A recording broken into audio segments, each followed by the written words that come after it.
Rolling. So now we're going to continue on with this overtone series.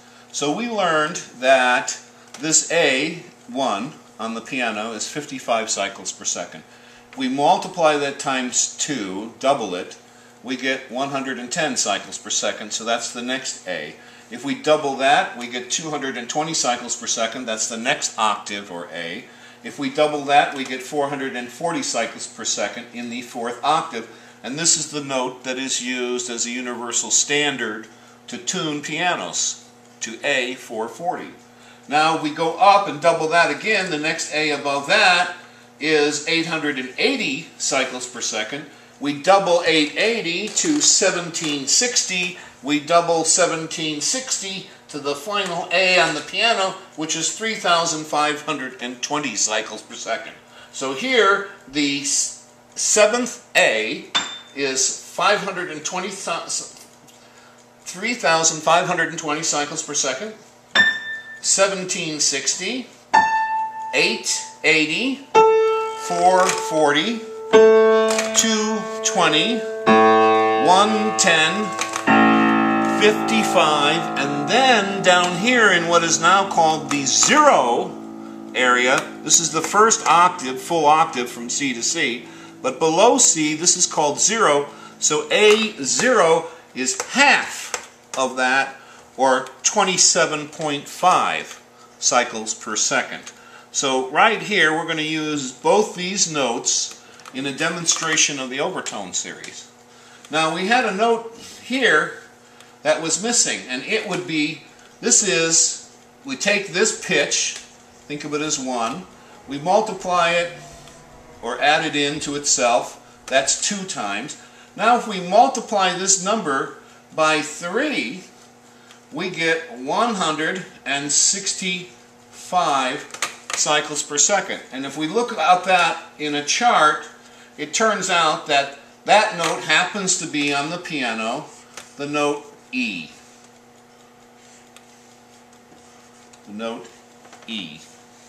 Then we get 220 cycles per second, and which is 4 times that number. If we multiply this number by 5, we get 275 hertz, and that 275 hertz now happens to be a note called sharp C on the piano, sharp C. Then if we multiply it by 6, that's the same as doubling 3. If I doubled the 165, I'd have 6 times. Or if I multiply 55 times 6, I would get the same number as a parity check, and that would be 330 hertz. And that is, again, the same as this note. 3 times, 6 times, an octave of this gives me another E. We had an E down here, the 3rd overtone. Here on the 6th overtone, we're getting another E. And then what happens on the 7th overtone, and I was saying 7 is special, you'll see. So 7 times 55, 7 times 55 equals 385. And 385 is approximately, in this case, the letter G. The letter G.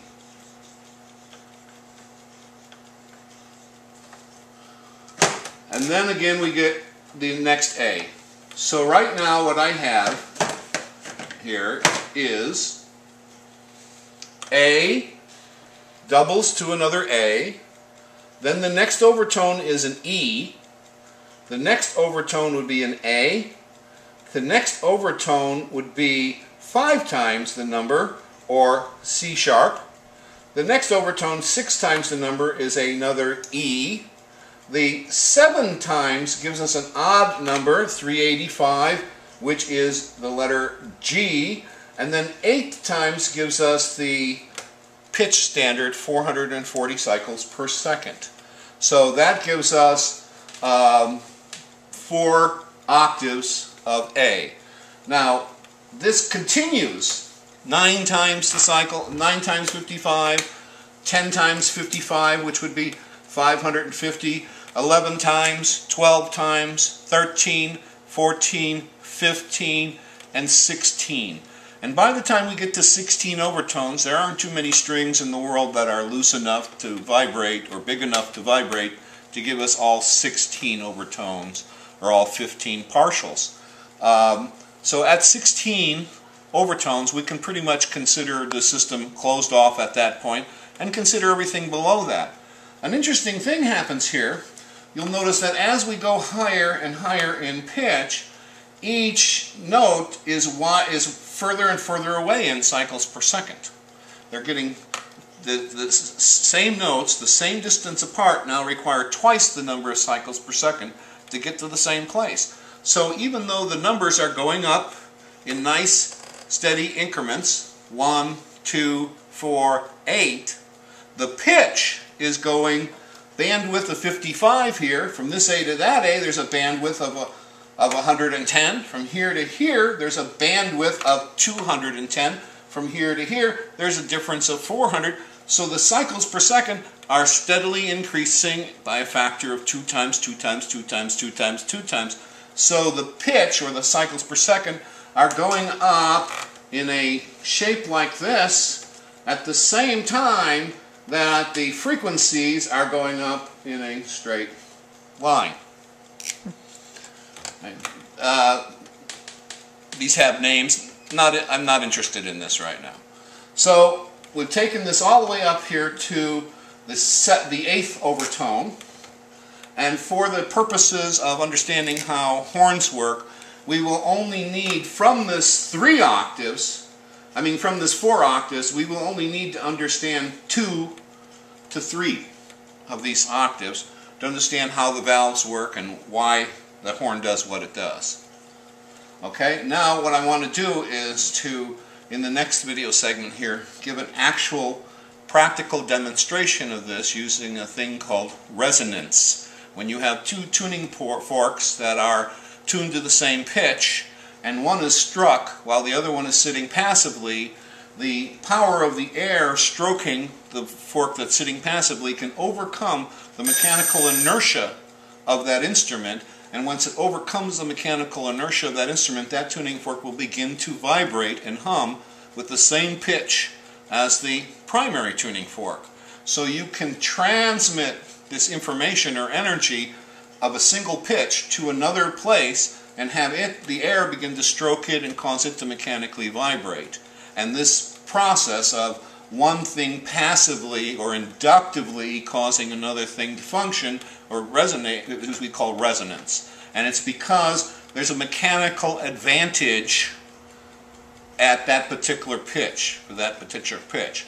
And this is true for any open tubing, and this is true for any vibrating string, and it's pretty much true for any vibrating material, whether we can hear it or not. If it's mechanical pressure going through metal, for instance, that's a form of sound wave. And that mechanical pressure has overtones and follows the same rules as this. Now, in the next video, I'm going to demonstrate this.